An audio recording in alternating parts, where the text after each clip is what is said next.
When talking about Islanders prospects, there's always one thing that comes up, and that's Brent Thompson and the job he's done for the Bridgeport Sound Tigers. So today, let's talk about it.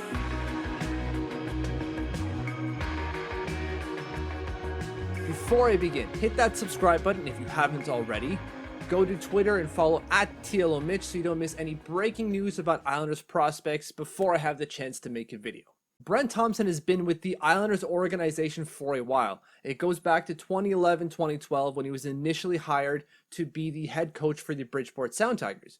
He then joined the Islanders as an assistant coach and returned to his role as an AHL coach for the Sound Tigers in 14-15, where he's remained ever since. Now, has he done a good job in that role? Well, it depends on how you define doing a good job is. For me, it comes down to two things. Is he winning and is he developing? So today, let's look at those two factors and decide, is he doing both? Is he doing neither? And is he doing some of them? When it comes to winning, yes, technically Brent Thompson is a winning coach at the AHL level. He holds a .534 points percentage over his career as the Sound Tigers head coach. He only has 3 years of a losing record. That's, let me get this right, 14-15, 19-20, and 20-21. Outside of that, winning records. He's been to the playoffs 3 times, although hasn't really done well in those 3 times, winning just 2 games from a possible 11. But you can't say he's not a winning coach because technically, yes, he is a winning coach at the AHL level, even if the last 2 years hasn't really shown that. When it comes to the developmental side of things, that's where it gets a little bit dicier for Brent Thompson, because it's not necessarily clear that he has a laundry list or he's missed on a number of players, or he hasn't been able to develop players that should have been able to become something at the NHL level. So let's look at the top prospects that have been drafted by the Islanders since Brent Thompson has been a head coach for the Sound Tigers, and if he's been able to develop those players, and if not, why? And when I mean top prospects, I'm talking about first round picks. So here's the list. Ryan Strome, Griffin Reinhart, Ryan Pollock, Dal Cole, Ho Sang, Kiefer Bellows, Wahlstrom, Holmstrom. Now you'll notice there's a few names missing. Matthew Barzal, Anthony Beauvillier, and Noah Dobson. They're not there because they didn't go through the the AHL level.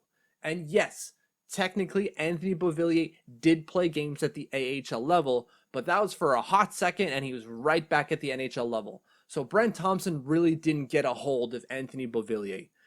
These are the players that I just showed that Brent Thompson had a say in their development. So let's look at them. Let me bring up the list again, just so you can see who is a success because of Thompson, who isn't, who is a failure because of scouting really, and who's still a question mark.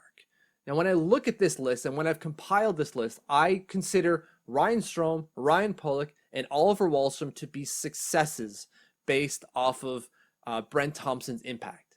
Now, you can squabble over the fact that maybe Ryan Strome didn't develop under Brent Thompson because he had him for 45 games max, and even then, 8 of those games came when Jack Capuano wanted to, send a message to Ryan Strome with year 3 of his NHL career. Those 45 games are the 37 games before that are the ones that matter. So can a prospect really develop into something with 37 games of experience under a head coach? Maybe. So let's just give him the check mark on that one.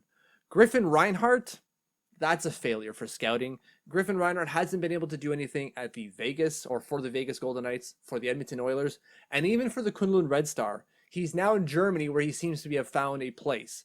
This is a failure on a scouting level, not on a Brent Thompson level. Ryan Pollock, that's a full-on yes, you success. Michael Dal Cole, though, not necessarily.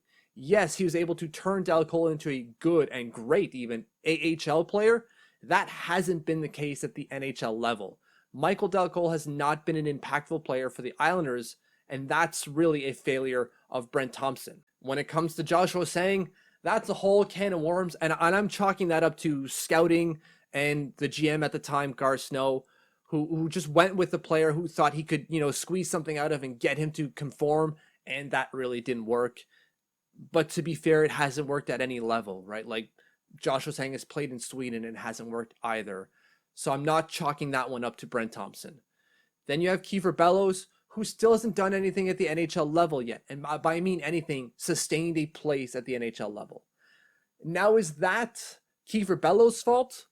I don't know, because it seems that the Islanders' depth of veterans is really preventing Kiefer Bellows from having a role with this club, and not necessarily Kiefer Bellows himself. Oliver Wahlstrom, I would say, is a success when it comes to Brent Thompson. You can see that he went to the AHL level, worked on what he needed to work, and graduated to the NHL naturally because of what he worked on in the AHL. So success for Brent Thompson there. Then you have Simon Holmstrom, and that's still a question mark. I know it hasn't gone necessarily well, and if you watch my last video on Holmstrom, we talk about him and say, like, it didn't go well, it hasn't been going well, but there's still upside there. Remember, this is really 2 COVID years for Simon Holmstrom. It hasn't really gone well, but there's potential that it can. So I'm leaving that as a question mark because it's still to be determined. So when you look at this list, you're thinking 3 for 8. Well, that's not great, right? He hit on 3 of 8 top prospects. But when you comb through the list, it's no longer 8, right? You take off Griffin Reinhart, you take off Joshua Sang, and that's 3 for 5. And that's pretty damn good. And then you consider the prospects that he's been able to develop outside of top prospect territory. You got guys like Scott Mayfield, Casey Cizikas, Adam Pelech, Devon Tays. He's been able to get something out of them, and that's later round picks, right? 4th rounds and 3rd rounds going forward for most of those guys. That's found money for the Islanders. So when it comes to the developmental side, I'm not going to say that Brent Thompson is a very good coach when it comes to developing players, but he seems to have an okay record at developing players. So bringing it all together, does Brent Thompson win? Yes. Does Brent Thompson develop? Yes. But neither of those are done emphatically.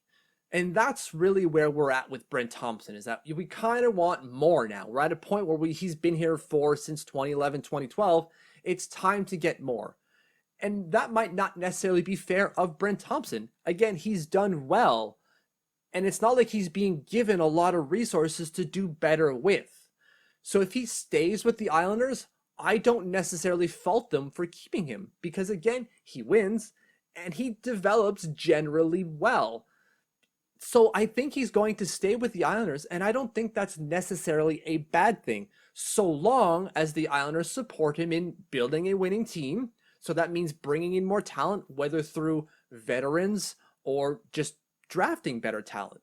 They have to do that to support their AHL coach, because at a certain point, he can't keep squeezing blood out of rocks. It's just not going to keep happening for Brent Thompson.